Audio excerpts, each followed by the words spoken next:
Well, first of all, I welcome everybody here and want to thank Bill for arranging it. Bill Babiuk, who introduced me, is the one who is behind this whole thing, and want to commend him for his efforts. He didn't get a break on the weather, but and we'll probably find, Bill, that all these people here this week will go out and tell some others and turn out some other people for the rest of this series. In fact, next week will be Mr. Tom Murray, who was I talked to on the phone the other day and was just returned from a trip to Russia, and where he was able to speak Russian and knows the people there and knows a whole lot about what's going on. So I would highly recommend you coming to his talk. I will be speaking tonight as a Catholic priest, as one representing the Catholic tradition, and hopefully bringing somewhat of an ecumenical dimension to all of that. It's good to locate oneself on the spectrum. I suppose many of my colleagues would think of me as slightly left of center. How far left, I'm not too sure. But would represent, I suppose, what we would generally call the liberal or progressive element within the Catholic Church today.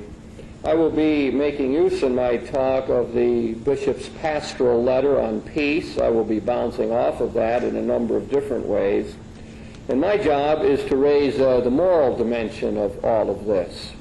In other words, I'm to address this topic not simply on the basis of how many weapons we have and the Russians have and what the geopolitical situation is, but to try to talk about this whole question in terms of morality, of a social ethic, of the question of right and wrong, of the question of a moral imperative, sense of responsibility, to raise that kind of religious, theological, ethical dimension in this whole debate. And I really think that that is a crucial thing to do. Some of you might remember when the Pentagon Papers were revealed, commenting on the Vietnam situation. James Reston from the New York Times wrote a column afterwards saying that what struck him about all of that report of what had gone on about Vietnam was that the moral dimension was never raised in the official policy discussions.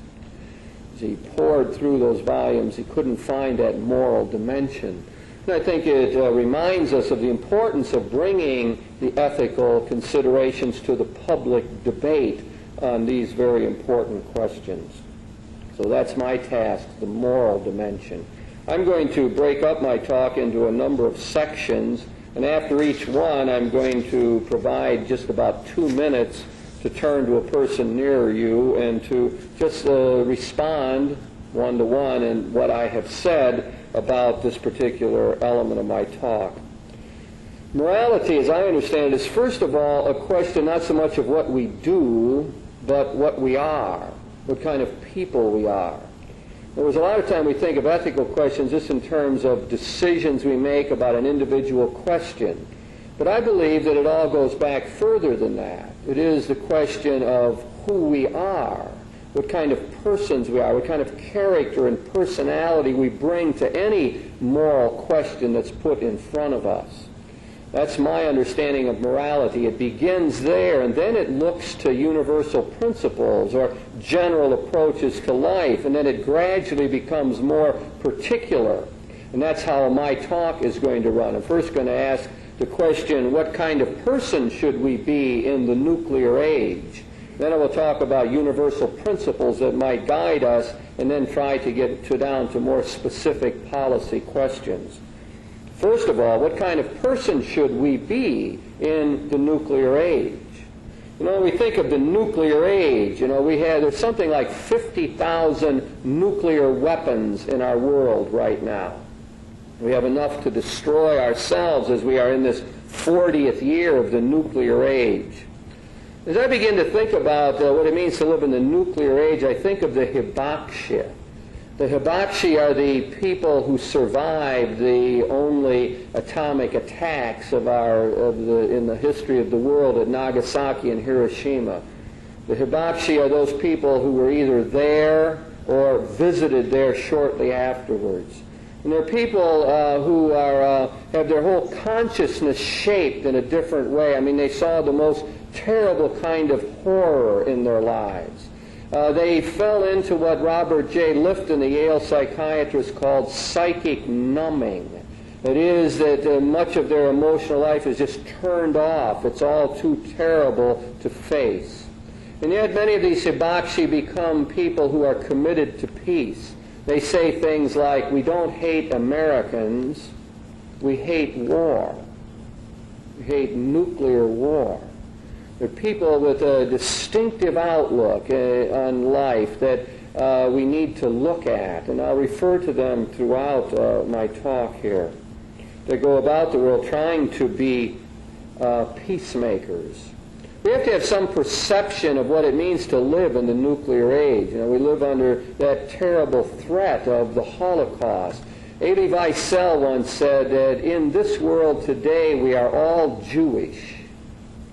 Meaning, Wiesel was one of the survivors of the Nazi Holocaust, the death camps, and Wiesel said, today we are all Jewish, meaning we are all subject to the Holocaust.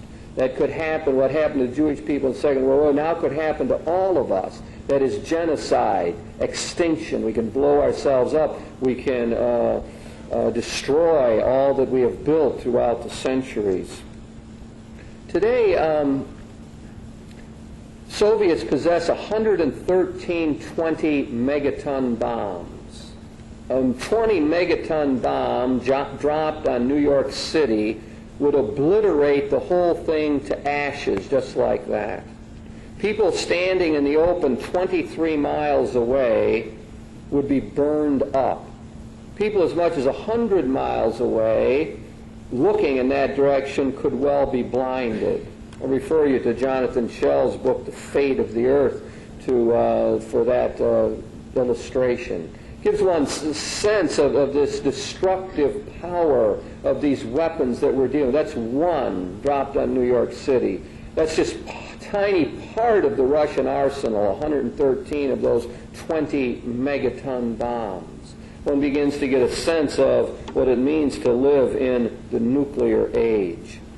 It has been popularized by people like Carl Sagan today to talk about the nuclear winter. One of his responses to that movie that, forgetting the title of it, that everyone watched, The Day After.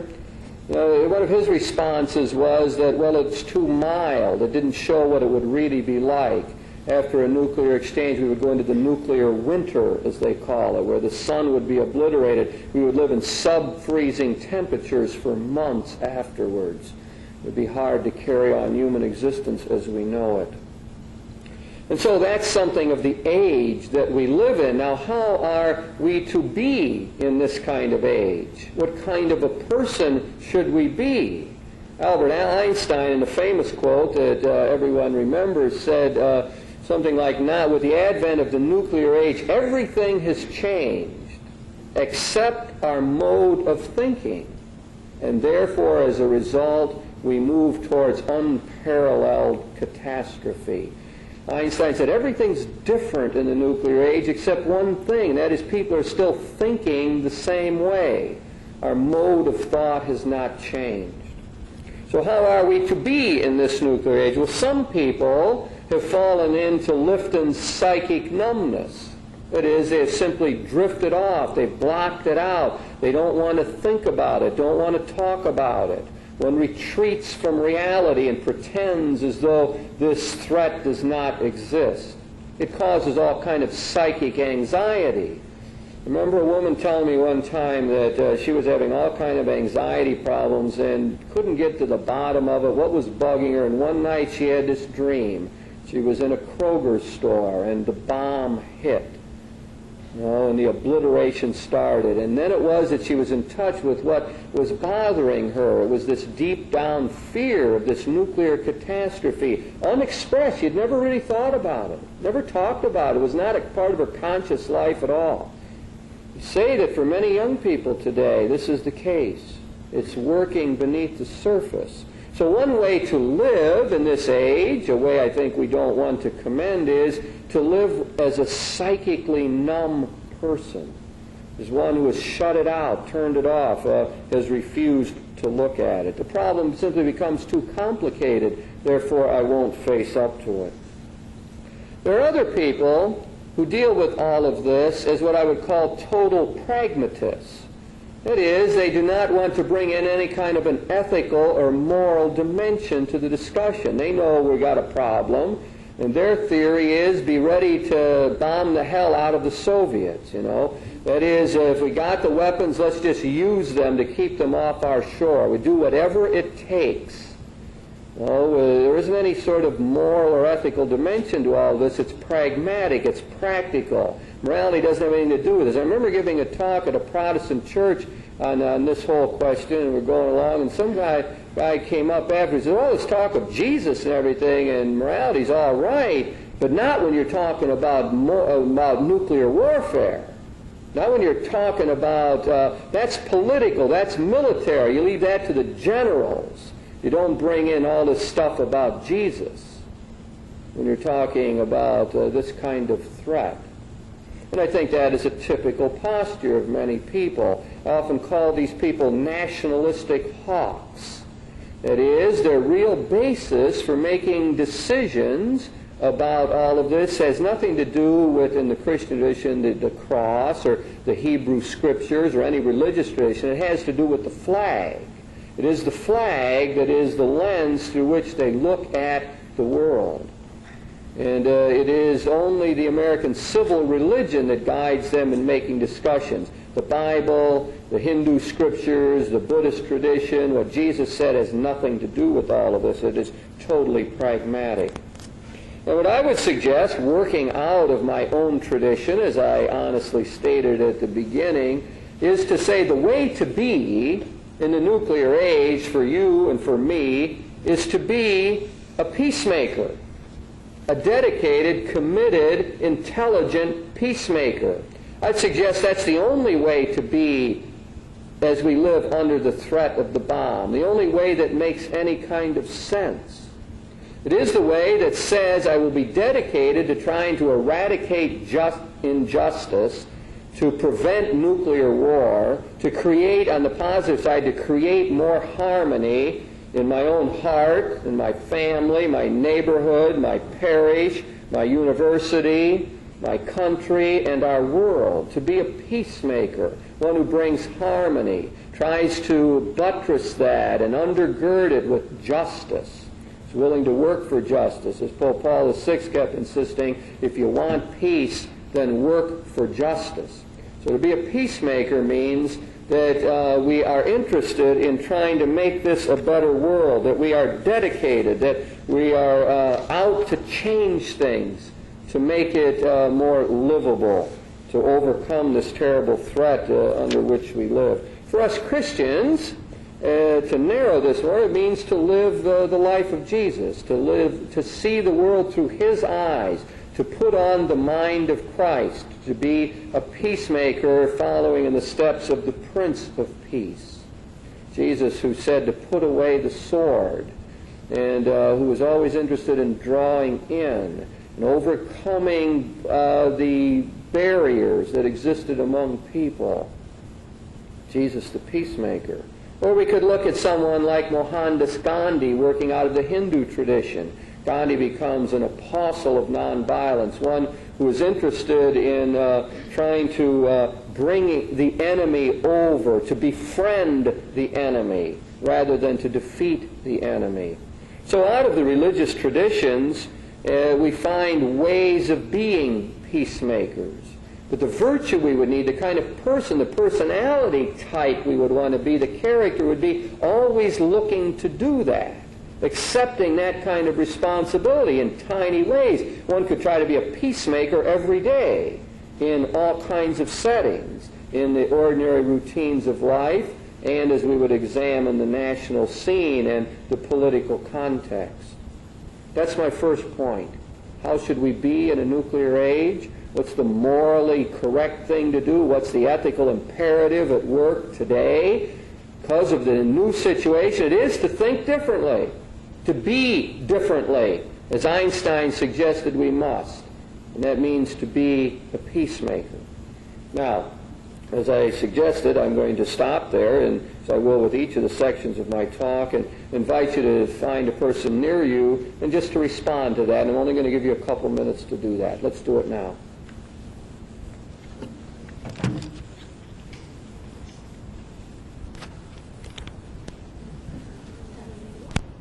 We'll give an opportunity to do that a few more times.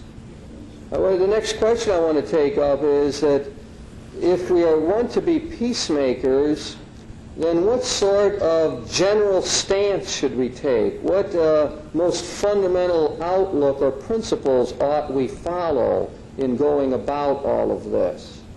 Well, some people sort of choose to do that in total isolation. I mean, they decide they're going to be a peacemaker, and they begin from scratch and try to work out a position and figure out how they would do it. They do it pretty much in isolation. However, there's another way to do it, and that is to bind oneself into a larger tradition, as we would find it in the Western world, or find it in the Judeo-Christian heritage that many of us share in this country. And when we begin to look at the heritage, the larger tradition, I think there really are two main approaches that peacemakers have taken over the years. I want to describe each one in turn to you. The first we would call the pacifist tradition. And again, working out of a Christian context, many of us would link that with the teachings of Jesus. We would look at Jesus and say, well, he is the one who said, put away the sword. He said, blessed are the peacemakers. Well, he himself adopted a nonviolent posture. He refused to join the zealot party, which wanted to overthrow the Romans through force of arms. He refused even to defend himself, though he was innocent when he was unjustly accused. He refused his followers to take up arms on his behalf. And so it appears as though Jesus lived as a peaceful man in a nonviolent way, that he adopted what we would generally call today a pacifist position. There was a thinker by the name of Tertullian in the early church that said, Christ, in disarming Peter, disarmed every soldier. And so it was that the followers of Jesus, through the first 3 or 4 centuries, and surely up to the year 170, were pacifists. That is, they refused to fight in the Roman army. Very often they were not forced to do so because of other considerations, because they were a minority sect. But they did generally adopted a pacifist position. And after the time of Constantine in the 4th century, when Christianity became the dominant religion in the Roman Empire, then many of the Christians did begin to join the army and to engage in war. But that pacifist tradition was kept alive by the monks. The people who went into the monasteries then said, we are going to follow the way Jesus really said to do it. We are going to be nonviolent. We refuse to take up the sword. We refuse to join the armies, refuse to fight. So the pacifist tradition was kept alive in certain ways. We find it in the Middle Ages, for example, in St. Francis of Assisi. Great figure. Some people said, the greatest of Christians, the one who followed Jesus best. And when he formed his group of followers, he said to them, they are not to take up lethal weapons, nor to bear them about against anyone. Now that pacifist tradition has always been in the Christian heritage. Many of our forefathers came to this country on a pacifist position. That is, they refused to fight in the European wars or didn't want to bear arms in causes they didn't support. Came here to get greater freedom and to get away from that. I must say that probably the low point of the pacifist tradition was during the Second World War in the United States, when anyone looking at the situation would say the terrible atrocities of Hitler and the specter of him ruling the world almost for many people seemed to rule out pacifism. In fact, we found very little objection to even some of the things during the Second World War that ordinarily one would think, the saturation bombing of Dresden and the dropping of the atomic bombs in Hiroshima and Nagasaki. We did not find, especially out of the religious traditions, a strong dissent against that. That dissent was revived again, that pacifist position, especially during the Vietnam era. Many people became pacifists, probably because they objected to the war or couldn't find any really solid basis for supporting the war effort. I remember going to the draft boards with young men who had worked out a pacifist position, a lot of young men that I knew well and were, I consider to be prayerful, good, solid people, and who really were hurting in their life and often rejected by their families and so on, and by the culture as a whole, but adopted that position that said they would not fight in that war. And today, of course, with that revival of the tradition, we see the effectiveness of it. We have these great hero figures who are pacifists, and so we look at Mohandas Gandhi, who was able to liberate a whole continent, form a whole country on nonviolent methods. Many people have the image in their mind of Gandhi's passive or active type of resistance. And we see that from the film Gandhi, the waves of Indian men coming forward, one after another being clubbed down by the British occupiers of the country. And just one after another coming forward, not running away, but accepting this as a way of challenging the system. Of course, Gandhi gave us all the great Salt March, the March for Civil Rights, and so on, always insisting it be nonviolent. But what comes from looking at someone like Gandhi is you see that pacifism is not quietism. It is not withdrawal or passivity. It has an acronym. He talked about satyagraha, which means truth force, the power of truth that will win out over injustice. In fact, Gandhi's theory in the Second World War, to show you how far he would go, was that we should not resist Hitler by arms, but allow him to take over and to resist him nonviolently.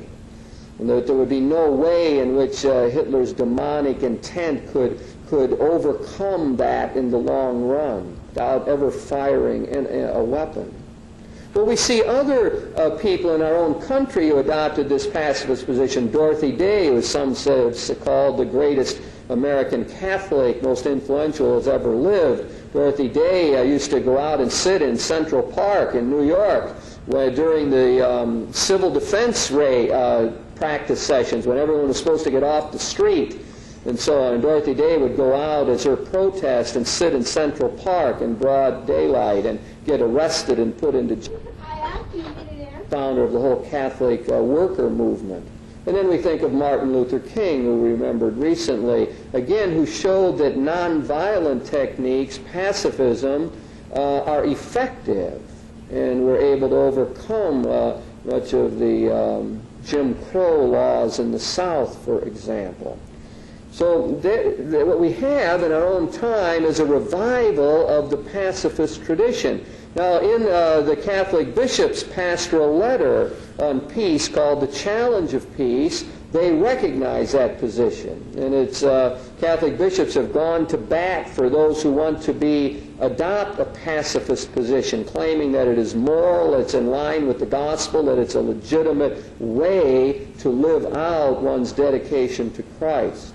And of course we see this in many other settings and religious groups as well.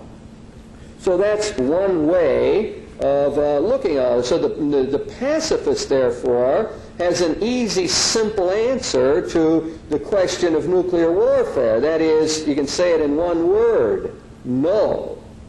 So Daniel Berrigan said the Catholic bishops spent 2 or 3 years writing this pastoral letter on peace, and it's pretty long and so on. There's copies of it in the back for you if anybody wants those. And, you know, they went to all this work, and he says, well, they're wasting their time. I can give it to them in one word. The gospel says no. No nuclear weapons, no war. No deterrence. No to the whole business. That's what we would call a radical pacifism in our own day. Now, just to put a little flesh and blood on that, I think of Bishop Thomas Gumbleton up in Detroit. Bishop Gumbleton tells his own story. He grew up in a normal American family. His older brothers fought in the Second World War. If he would have been called, he would have fought as well. And then the Vietnam conflict came, and Bishop Gumbleton now was a secretary to the cardinal up in Detroit. And the cardinal said, well, we got all those people out there demonstrating against the war, and we got priests and nuns demonstrating in the streets. I want you to go talk to those people, and get them settled down. So Bishop Gumbleton went and he talked to those people to try to carry out orders, and in talking to them, he found out that they weren't so kooky as he first thought, and that they had some interesting things to say, and he began to dialogue with them and to read the material they suggested. And before long, Bishop Gumbleton found himself agreeing with them in many ways. And now he has become an absolute pacifist. One of the bishops in the United States that simply rejects the whole business of the nuclear buildup and the arms race and so on. And he tells that story. I mean, it's a story of an ordinary kind of guy who just kept his mind open and kept looking about and ended up in really opposition to his family background and to much of what he had been trained for. So that's pacifism, one of the two major ways that people have looked at the question of war throughout our Western history and our Christian era. Now, the other position is commonly called the just war tradition. Now, the just war tradition is much more difficult to follow, and I'll try to give you a little history of that and some of the main ways it works. But what happened is, at that time of Constantine, and we had all the Christians were pacifists up till then, but then in 410 you had the fall of Rome, and Augustine of Hippo was one of the bishops. Augustine is one of the great influences on all of Christian thought. Someone has once said that all of Christian theology is nothing but a footnote to Augustine. He died in 430. And Augustine thought that in one's personal life you should be a pacifist. You shouldn't be violent ever. But he was so worried about those barbarian invasions and the breakdown of the public order that he thought that to preserve justice and order that you could at times fight in wars, that Christians could fight in wars, that was legitimate to do. And in this way, Augustine was one of the founders of the just war tradition. That is, if the stakes were high enough, if justice was in the balance, if innocents were going to be heard, if the whole structure of the world was going to be torn up, that Augustine thought that one could fight against those barbarians to preserve the culture and the society. One could defend oneself.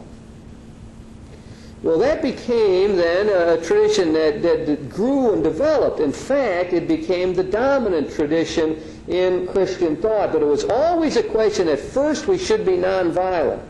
First we should be against all war. But is there ever a case when it could be? For example, Thomas Aquinas, one of the great theologians in all history, died in 1274. Aquinas asked the question in these terms: could war ever be legitimate? Could it ever not be a sin against the virtue of charity?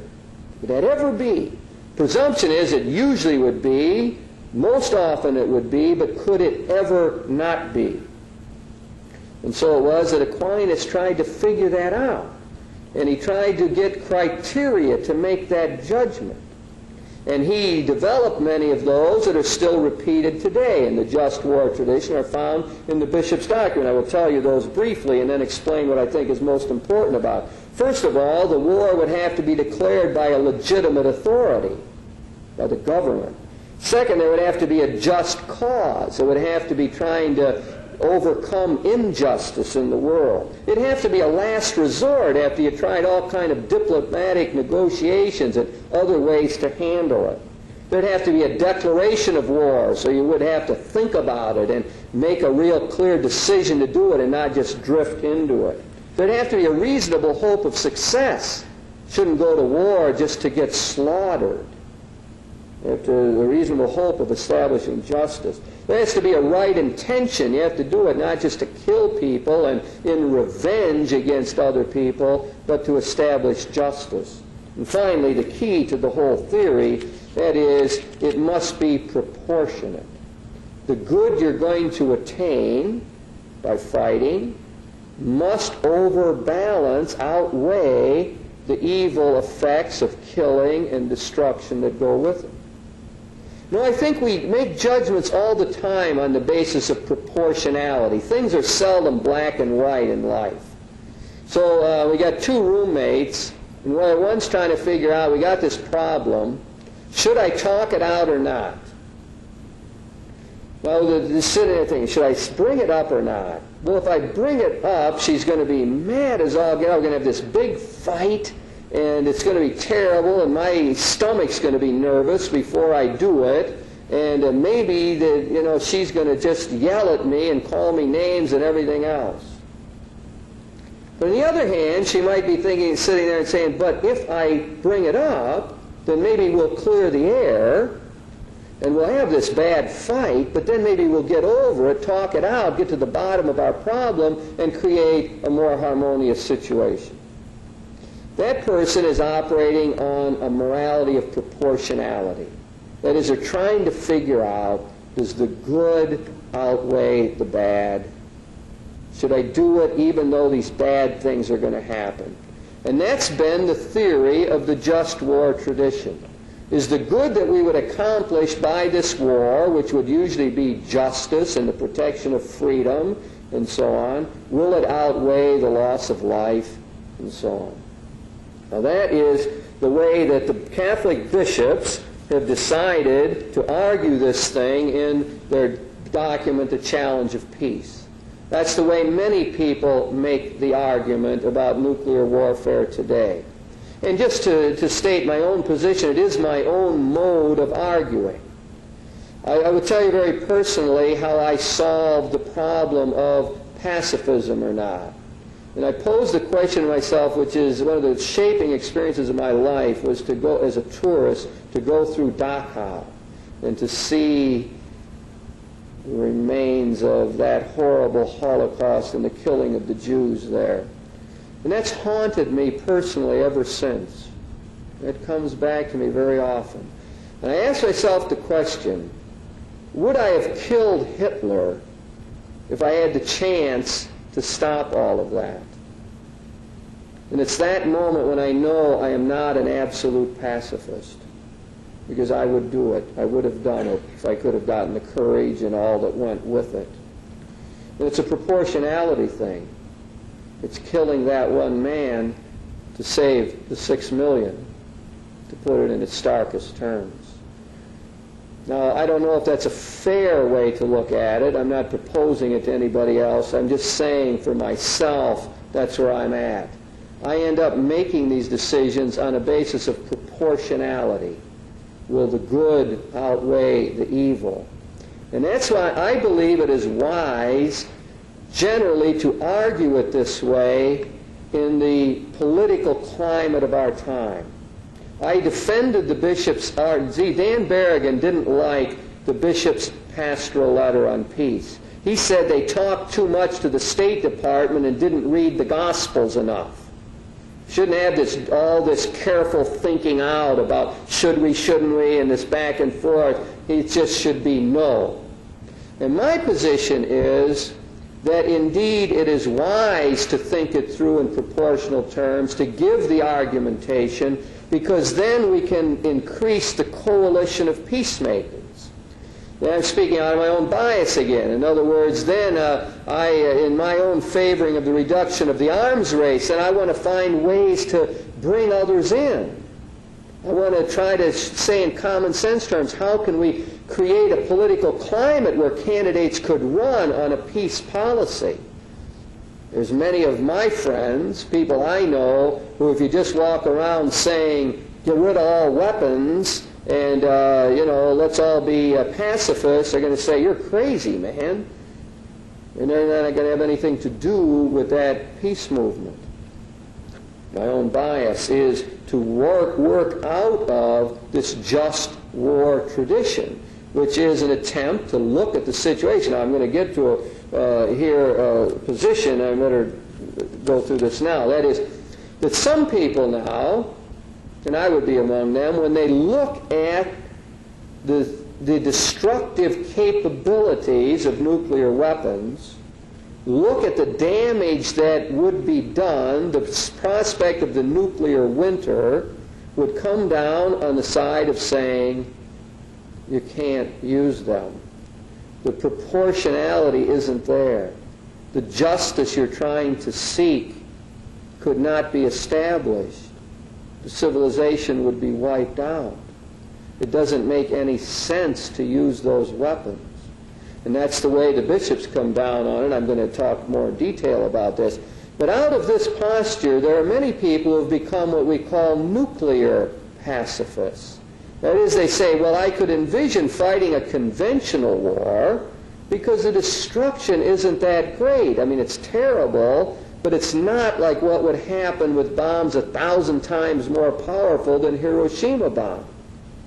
It's just too terrible. And when you weigh it out, the destruction of life, of civilization, everything, one would have to end up saying, on the basis of the just war tradition, no. No to the use of nuclear weapons. Okay, I'm going to stop this section now. What I've tried to say is, and probably an encouragement, that it seems to me that whenever we deal with great moral questions, we shouldn't think like we're the first ones who ever thought of them. We shouldn't walk around and being just totally isolated. There's all kind of people who have thought about them in the past, wrestled with the questions, come up with certain wisdom. It's good at least to look at that. When you look at the wisdom in the Western tradition, in the Judeo-Christian heritage that we share, then we see two general approaches that seem to be legitimate, complementary. Maybe each one helps the other one a little bit.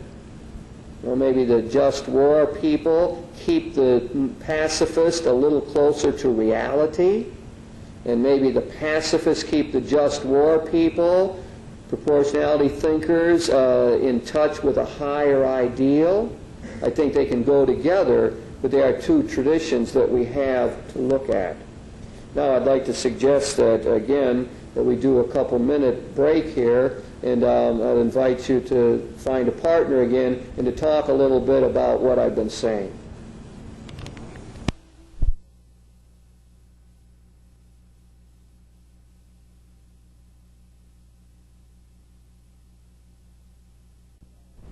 I want to remind you that we will have time for questions, comments, discussion. We're going to end at 9 o'clock, and we will have a period of time for reactions and so on.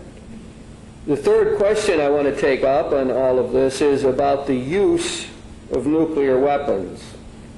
As peacemakers in the nuclear age, what position should we adopt on that question? Can nuclear weapons ever be legitimately, morally, ethically used? Now, of course, there would be some people, like the nationalistic hawks, who would say, of course, you do whatever you have to do to keep the Soviets off our shores. Well, of course you would use them. That's one position. The pacifists have an easy, simple answer to it again. They'd say, of course not. The teachings of Jesus make that clear. You could never do that. The just war people, and I'm going to do this in greater detail now, have to try to figure that out in greater detail and to examine the question more carefully. And here again, I will follow the bishops in the challenge of peace and tell you their way of sorting that out. And could look a little bit at the World Council of Churches, the way they have done it. Our bishops take up, first of all, the question of could you ever use nuclear weapons against civilians? Could you ever have nuclear weapons used like we used them at Dresden in the Second World War? Bomb the Russian cities, for example. And their answer is clearly no. That is morally repugnant, could never be proper. It's opposed to the principle of discrimination, which has been part of the just war theory. That is, that you can never harm non-combatants, women, children, people not fighting. It's always been thought in those terms. That is out. So obviously the bombing of cities out of that tradition would be wrong. Another question they ask is, could you bomb military targets?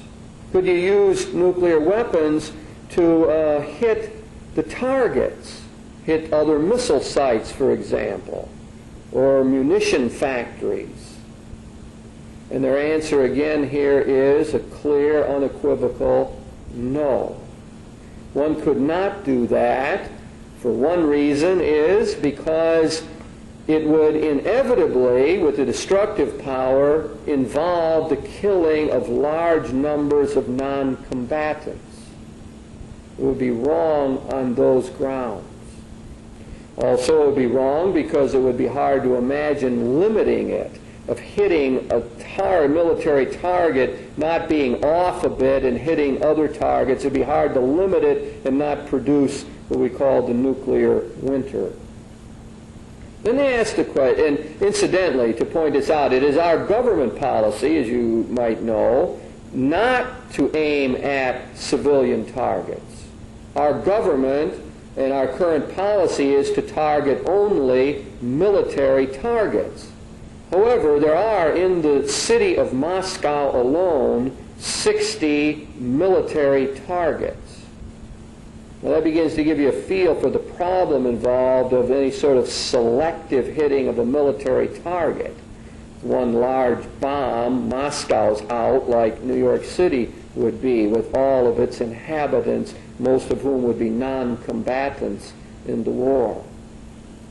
Then the bishops asked a question which the Reagan administration feared so much, and that is, can we ever use nuclear weapons, smaller tactical nuclear weapons, for example, in a first strike basis? As you, again, might well know, our NATO policy in Europe is that if the Russian tanks begin to roll across Europe, that we would use nuclear weapons to stop them. That's our given policy. And the bishops have said that in their mind, that is immoral. That the use of first strike nuclear weapons, first use, would always be wrong because of the great danger that it's going to escalate and that we are going to have this disproportionate amount of evil, destruction of life and property accruing. Then they asked the final question, is there any possible way that you could ever think of using them? Well, I suppose the easiest scenario I would say if there was a Russian aircraft carrier in the middle of the Pacific Ocean. And here the bishops really have a tough time working at figuring this out. I mean, they end up, they give you their conclusion is no, with, as someone has called, a centimeter of ambiguity about it. The tiniest kind of question lingering in their mind that maybe in that situation it could be justified. But generally, no. And again, you see, the pacifist has got no problem. He says, you can't kill those Russian sailors. No, but the bishops arguing out of the just war tradition must carefully think through each aspect of it. And when they do, they come to the general conclusion that no, that would be immoral as well. But they fudge on it just tiny, tiny bit in the way they phrase it. Now, the World Council of Churches, in an important statement made in Vancouver in 1983, made a much stronger statement. I will quote this. They said, "We believe that the time has come when the churches must unequivocally declare that the production and the deployment as well as the use of nuclear weapons are a crime against humanity, and that such activities must be condemned on ethical and theological grounds." I might point out that the German and French bishops, living so close to the threat, representing their countries, do not take as strong a stand as the American bishops do, us sitting over here as being one of the superpowers. I'll detail that a little bit more. Now, to move into the stickiest question of all is the question then of deterrence. You see what they're coming down upon, and I'm using this as something to play off of. What the bishops wanted to do was introduce the moral dimension into the public debate. Now, I'm not saying their way is the only way, but it's one way that I know, and it's a possibility to say yes or no to how they look at it. That raises the question then of deterrence. That is it all right to possess nuclear weapons, to have them, and to threaten their use? Now we get into mind-bending problems. I will tell you the conclusion that they come to. They end up saying that they are not calling now, the word now is important, for unilateral disarmament. They are not saying that the Christian tradition says to us we must tell our government get rid of all of those nuclear weapons now. They say that we have a sinful situation. We got a crummy, lousy thing going on in our world with all these nuclear weapons. But here we are, and they're all around us. We got 50,000 of them. We got 30,000 of those 50,000 in our arsenal. We got this whole thing geared up. What are we going to do? And they say that they are willing to accept that we keep those weapons, but only as part of an overall plan to get rid of them. In other words, they're not going to say to the government, we're saying we can't have these, get rid of them tomorrow. They want to say is that, all right, we have those now, we can keep them, but only as a part of an overall plan to get rid of all nuclear weapons. And then they say what is important in all of this is that we cannot try to adopt a position of superiority, that it would always be wrong to say we're going to get more weapons so we can get ahead of them. And they say that in building any kind of new weapon system or thinking about it, that we would have to ask ourselves, does that new weapon system really further the cause of peace? Does it help reduce armaments? Is it really essential to deterrence? You understand the doctrine of deterrence as we know it today is commonly called MAD, Mutual Assured Destruction. That is, the way the superpowers work right now is on this basis, that neither one can attack, because if they did, the other side would retaliate and inflict unacceptable damage. But the Soviets cannot attack us now because we have 50% of our nuclear arsenal on submarines that could hit their cities and destroy them many times over. So even if they could knock out our land-based missiles, they could not stop the nuclear warheads that would come through from our submarines. So that is how the geopolitical situation works today. It's on the basis of deterrence. And we've had a long period of relative peace between the superpowers, probably based on that. Some people would argue that it's one of the best ways to keep the peace, that say, look, it's working. You know, that neither side will risk a conventional war because it could go into a nuclear war. Begins to point out the ambiguity and complexity of all of this. So, our bishops use this as a criterion for opposing, for example, the MX. So we've had this big debate in the country. So many pacifist groups and peace groups fighting against the MX, trying to get Congress to refuse to appropriate that money, hold it down. The bishops, arguing on just war theory, on the deterrence questions, have said no to MX. There's no need for it. Don't need more weapons. and to get one of my own biases out here, it seems to me, arguing on this ground, one would be able to say on a common sense basis, we don't need any more. Well, we've got enough. It's like if you were defending your house and you had 3 machine guns and 2 hand grenades, you might not need anything else. I mean, if you had more things, it might just get in your way. You know, there's only so much weaponry you need. You know, we have all of these 12,000 warheads that can get through to the Soviet Union. Even if some were stopped and some don't work. I mean, how much is too much? Many of you know the conservative columnist James Kilpatrick. He writes in The Blade. Very conservative.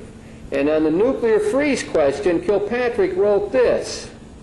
He may have since changed his mind on this, just to be totally fair to him, but this was his argument at one time in his life. He said, what earthly difference does it make if we got, whatever it was, 300,000 megatons of bombs and the Russians got 600,000?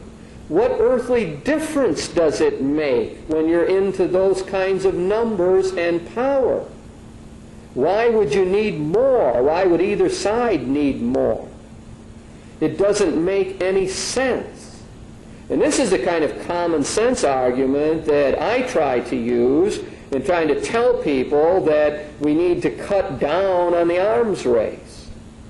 President Eisenhower once said, and I don't think I'm going to find the quote real quickly here, but that he affirmed the position that every time we build a new gun and a new bomb, we somehow hurt the people who are hungry in the world. Now that's not just one-to-one. It's not because we build one more MX that certain amount of food is taken out of the mouth of someone in Africa. And it would be foolish to argue that. But I think it can be argued legitimately that when you have a massive armament buildup, when you have our best brain power working on weapons, when our national mind is fixed in that direction, when our energy goes to solving warfare questions, it's drained away from figuring out how we would feed people and clothe them and shelter them.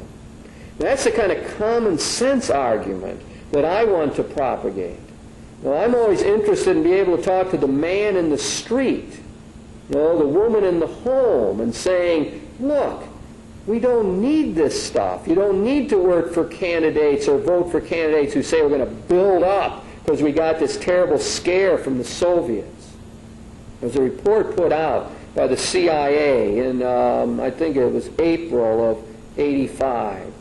And it was one of the few times that we've gotten a look at what the actual situation is from our intelligence community. And all of the scare tactics about the Russian ability to have these technological breakthroughs are destroyed in the CIA report. And you get probably a fairly good picture of the general parity that exists between the two superpowers. And you see in many ways how we are superior to them. One way that's clear is that they have only either 10% or maybe 20% of their weaponry on submarines. We have 50%. Heck of a lot harder to find and destroy submarines than land-based missiles, where almost all of their power is concentrated. Well, so when you just start thinking about this in terms of the weapon situation, we are not in this horrible disadvantaged position that we often hear from the Department of Defense. I just think it isn't true from all I can read, and of course I don't claim to be an expert on that part of it. I'm a theologian and not a military man, but all my reading says to me that we just are not in that disadvantaged position. In fact, it looks to me like we have a certain advantage. Now, what that suggests again is that on this whole just war theory says that we have to be proportional in our responses and that there is no particular reason to build more weapons. And of course, the bishops want to see this as part of a whole process of getting rid of them. It's interesting to contemplate Gorbachev's proposal to rid the world of all weapons by the year 2000 in this light. Also, I must say that the question of the testing moratorium comes up.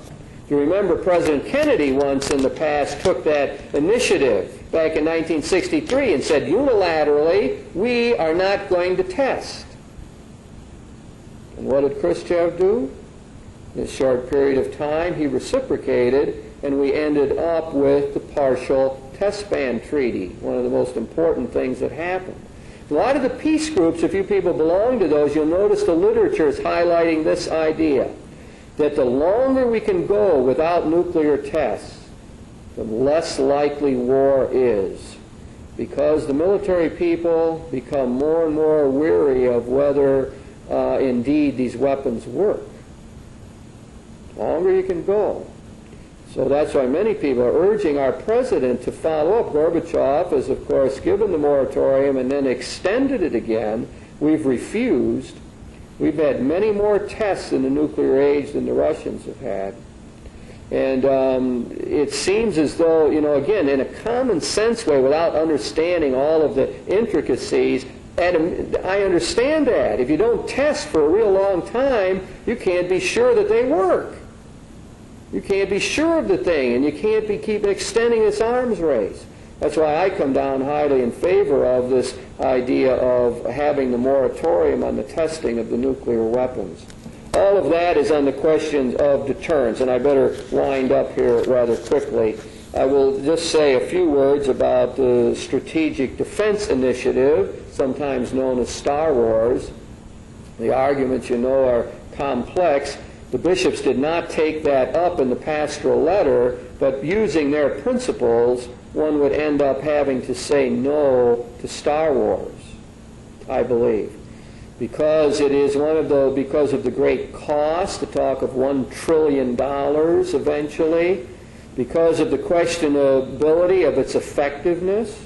Most scientists that I read say it won't work, that this laser technology might work with some ballistic missiles, but it won't stop the cruise missiles, which come in low. It won't be able to get at those. All kind of ways of overcoming this system. And that the argument is that every time you come up with a new defense, all it does is inspire the other side to try a new offense.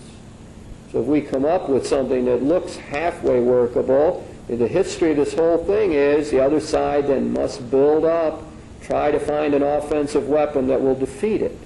And you get the arms spiral going, and you get more food taken out of the mouths of people who are starving. It's one way to look at the Star Wars question. And finally, I would say that to be a peacemaker in our own time means that we have to adopt policy positions. Some are supporting the nuclear freeze. Some are supporting the moratorium on weaponry. Many people are trying to influence our government to spend more on social programs and less on weapons. It's very important, it would seem, that we band together. The great problem is feeling isolated and paralyzed, and my voice doesn't count. It would seem important that people form coalitions. One theologian who I like very much has said that in the modern world, that every Christian is obligated to belong to at least one voluntary association to work for peace and justice. This is the way we multiply our voices, by belonging to SANE or Clergy and Laity Concerned or any of the other many peace groups that are available. And finally, then, is our own personal lives. It seems crucially important that we form our conscience. So I think what Bill has done here is an important thing, because it gives us one more forum to think about this, to think clearly and rationally, and to make decisions about where we're at. We have to form our conscience in the light of facts and in the light of our religious traditions or our moral imperatives that are at work in our own lives. Maybe it's important for us to be people of penance. What our bishops say in the pastoral is that we are the only country who's ever used a nuclear weapon. And we have to think about that. And they say we need to ask forgiveness for that, the use of nuclear weapons. And from my own outlook and tradition, we must be people of prayer. That is because we have to somehow retain our hope. What happened in the peace movement in the 60s was a lot of people got excited about it, got into it. We had marches and speeches, and it was all very exciting. And 6 months later, some people were saying, well, geez, we didn't stop the war yet. Forget it. I'm not in this anymore. What we need, of course, in the nuclear age are people who will be lifelong peacemakers. People who continue to work for peace no matter what else happens, no matter what the government policy is, no matter what setbacks there are. People who say throughout my whole life, I will be a peacemaker. In my own heart, in my family, my neighborhood, my church, finally in our world. I will continue to work at it with a certain hope that we can influence public opinion. It's one of the differences between us and the Soviet Union.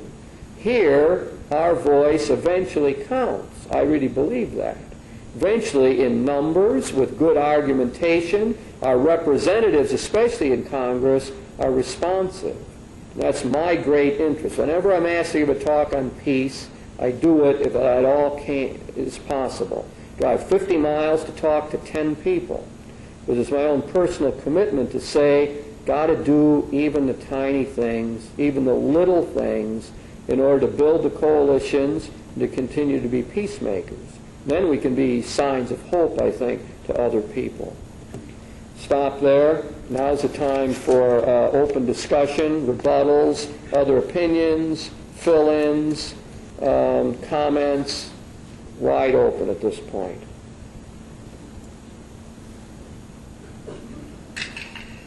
It was published in May of 1983. It was after a 3-year process. It came out in various draft forms.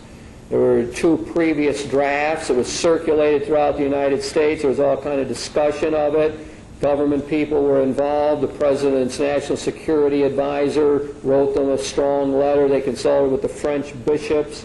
Many people around the country had input into it, people right in this room. And it was a very important thing. And what seemed to be so important about it was the process. That is, one wag said the best thing the bishops could have done was never publish the final draft. Because every time there was a draft, then people were talking about it. And the bishops were on Nightline. And it was in the papers. And it created a debate about the morality of nuclear war. And then it, of course, did finally come out. I'll tell you something about interesting statistic. Talk about whether these things do any good. Before the Bishop's Pastoral came out, there was a survey done by NORC in Chicago looking at Protestant and Catholic reaction to the arms race. The question was about, do you favor a buildup of the American arms? Something, I forget the precise wording of the question. Well, before the Pastoral came out, Protestants and Catholics had about the same rate of negative reaction of saying, I want to cut back on armaments. After the Bishop's Pastoral came out, there was a rise of 25 points in the negative reaction of the Catholic community. It's really incredible. It's one of the best teaching devices that's ever been found. And then social scientists are trying to figure out how that happened and why. One theory, again, is the mass media, that so many people became aware of it. So it's been a powerful tool for changing consciousness. Yes? Might as well taken. I think that you're right. The pastoral letter is rather long. The chances, let me ask, how many people in here have read it? You got, I count about 3. Now some people, my guess is that there's a lot of more people who have read either a segment of it or seen it excerpted and so on. How many people have read something out of it? Good example. And I think that's what's going to happen. One of the good things they did was in the first part there's about a 5-page summary of it. And they did that on purpose so that people, you know, who aren't going to sit down and read this whole thing would at least get the major ideas out of it. And I think for people, again, who have become interested, we have some copies back there. If we run out, ask me and I'll find some more for you. Yeah? Yes? Well, I would say ultimately each individual has to make that decision themselves. In all morality, it always gets back to your own conscience. Religious leaders can give out directives. You know, you can read what the great thinkers have said about a question. You can fall back on the kind of training you got from your parents. You know, you can see what guidance you get in your local congregation or in your peer group that you associate with. But finally, the call from God to be a peacemaker echoes in our own hearts. And finally, we have to make the judgments about this. Now, the problem that so many people are having today is that this all seems so complex. I mean, how could anyone know enough to make a judgment about it? And you see that my answer to that, as I tried to imply in my talk, is that it is possible to know enough. I mean, I don't know every detail of these weapons. You know, I've got some good information here that tells us a whole lot. I've got charts, and I can look at, you know, how many ICBMs they have and how many submarine things we have, and you can look at all of that. But I think eventually you make a judgment. You can make a judgment. We do that with all kinds of things in life without having all the facts. You decide to take a course. Should I take this course or that one? You don't know everything about the syllabus or what's required. You know a little bit. Somebody said this is a good course. Somebody else said that guy's a hard prof. And you make a decision. You know, and you weigh it out. And I believe that, you know, we just have to do that. It's a cop-out in my mind to say it's too complicated, leave it to the Pentagon. I can't understand it, let the president figure it out. That's not the way it should be. And we have to make that decision. The bishops can't make it for me, and your peer group can't make it for you. You know, eventually you have to do it. Well, yeah. Yeah. Well, okay, now that's the kind of thing I was trying to say. First thing my response to that is the importance of coalitions. Now, I belong to a lot of different peace groups. You pay your money each year. What happens if you join up with people who have the same sort of general thinking you do, then they hire lawyers who help lobby Congress, and they are influential in the power circles. They publish materials like this, so you belong to this organization, you help pay for it. This happens to be the Defense Monitor, which I find to be very helpful. Admiral LaRoque is the head of that, and there's a lot of defense people and so on come out that know a lot about military. They publish this newsletter. I help pay for that. Other people then read it, so on. That's one thing I say, coalitions. And the other thing, sometimes watch how the House of Representatives reacts. Now, those people get elected every 2 years. I mean, people might disagree with this, but I feel that they are sort of responsive. They've been responsive on the on peace questions, I think. When their wind is back home, when Marcy Kaptur feels a little bit of a rise here in our district, she listens to that. She has to be responsive. She's up for election very shortly again. And I think that's one of the wisdoms of our system, is that there's a very close time. That's why our founding fathers had the House that would be elected so often and would be close to the people. And there, you know, you can block the funding. You realize that, how close the votes have been on MX? Time and again, just razor-sharp majorities. And each time the peace people have cut it down, come close. And it's coming down to where, you know, many times it's just the turn of 5 representatives. So people, and that can block the whole thing. Even if you don't influence the Senate. They can't get the money then. So I just think there is. I mean, this is the difference between our system and the Soviets, where it is so hard for any public opinion to make any impact there. Well, you know, I just think it can be done, and I don't think it's far-fetched or far out. See if anyone else has something to say. Certainly can, and you can say it out loud, and even where it is and when.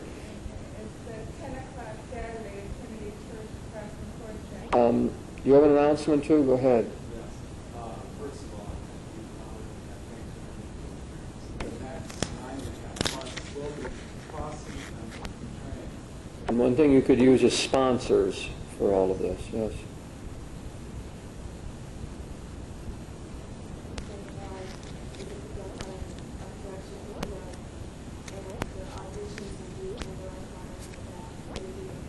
Some time yet. Does anybody have something on their mind they would like to get out? Yes. Yes. Political and economic targets, yeah.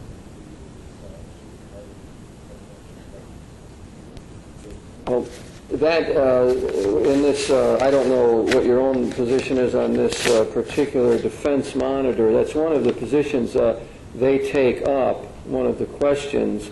And they say that this breakthrough story has been leaked on a number of occasions, that the Russians are about to break through in technology so they could find these submarines. According to the CIA report, that we really are not on, that is not in the offing at all. And they have one of the quotes from some of the military people backing that up. Well, I don't know if I'm going to find it again, really. But the exact quote, their claim in here, do you want to say what credence you give to this, or do you know it? No, I'm not aware of that. Yeah. Just aware that the ability to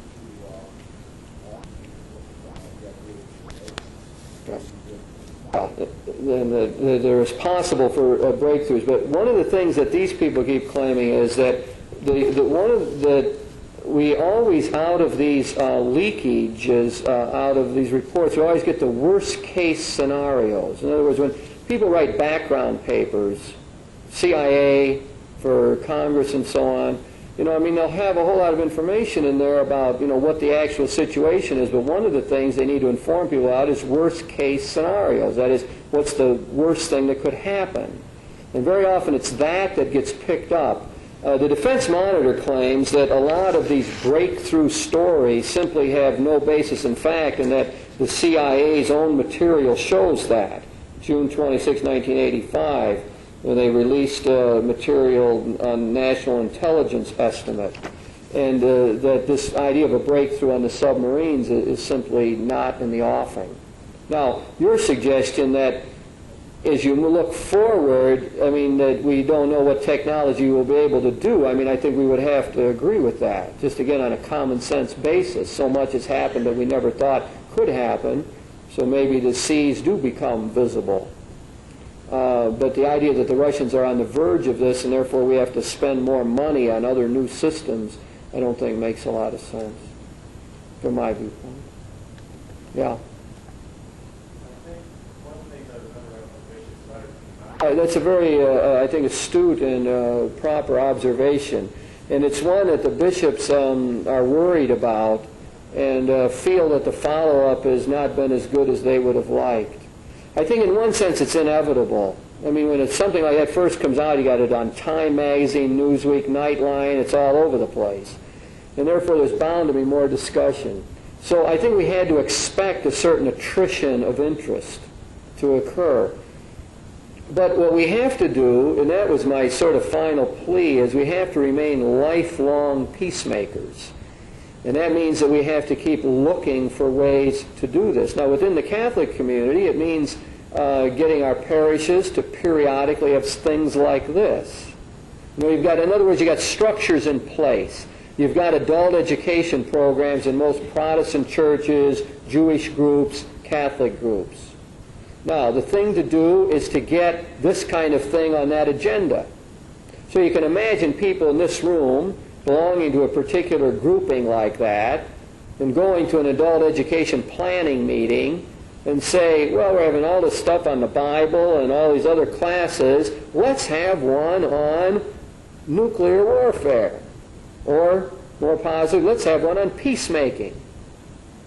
So it just seems to me that it's up to just ordinary people like us to keep trying to do that. And again, it doesn't seem impossible to me. Bill organized this. He had an idea. decided to do it, went out and got people, made a lot of flyers, made some announcements, and here we are gathered. Now we'd like to have more people, and a lot of us are going to end up saying, well, look, we got this whole campus, we flooded it with material, where are all the students? I mean, there's a disappointment in that, and yet there's some people here, and who knows how that spreads. So I believe that it'll only happen if we work at it. I can imagine in the Catholic world a couple parishioners getting together and saying, well, Father, we never hear anything from the pulpit on the challenge of peace. The bishop said we're supposed to preach on this. Or we haven't had an adult class on it yet. That's not far-fetched. I mean, I can imagine 3 people going to a pastor and very calmly and in a civil tone and all of that saying,